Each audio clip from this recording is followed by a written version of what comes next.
Hello. Magandang hapon, mga mama kayo dyan. Eto, kararating lang namin ni Baby Ivana dito sa She. At ang oras ay 2:00 ng hapon, tanghali. At kami ay magsisimula na sa pagmimilking. Ayan, ang ganda ng panahon ngayon. Si Bobby, nandun na, kinuha na niya yung mga baka niya. Yun. Ito mga mama kayo dyan, yan ang palm kernel. Yan ang kinakain ng mga baka. Pagka milking namin, dyan sa loob ng shed, lalabas sila and then dediretso sila rito. Yan ang kakainin nila bago sila kakain ng damo. Pinapakain sa kanila yan kasi mga bagong panganak lang sila.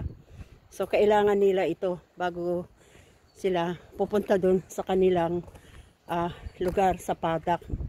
So, yan ang kakainin ng mga baka. Heifer at saka cows. Pero ang heifer hindi masyadong kumakain yan. Yung karamihan mga cows ang kumakain nito. Yan. Yan. So, yan. Si ano ang naglagay niyan? Si Bobby. Kasi nakita ko siya ang naglagay nito eh. Yun. So, yan. So, ganda ng panahon ngayon. Pero, napakahangin. Pero magandang araw, oh. Kaya lang, malamig. Ayan, andun si Bobby. Sabi niya sa akin, yung mga baka niya, nasa dulo pa. Kung saan kinuha ko nung isang araw, dun ulit niya kukunin. So, yan.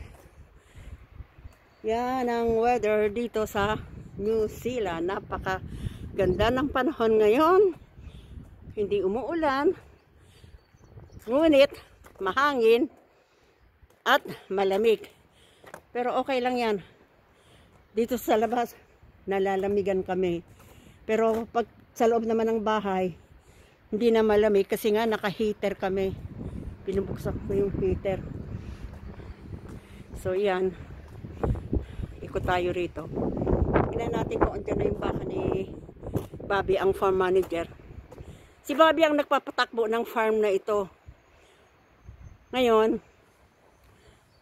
lahat ng mga ano rito sa farm, siya ang nakakaalam. Yun. Kaya siya ang nagpapatakbo rito sa farm na ito. So, dito maglalakad tayo. Tayo ay pupunta rito. Ito, mainit. Pakainit. So, tayo ay papasok dito. So, ayan. Tayo ay papasok dito sa loob. Ayan.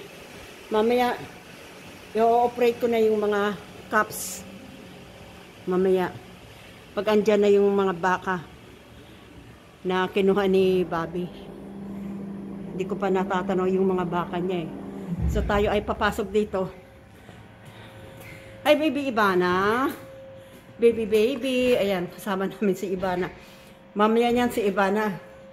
Magtatahol-tahol yan. Pag si Ivana ay tumahol sa mga baka na minimilking namin, kasi minsan ayaw pang lumabas yung mga baka na milking na ayaw pa nilang lumabas. Kaya ang ginagawa ni Ivana, pag nakikita niya, naka-standby dyan, tinatahulan niya.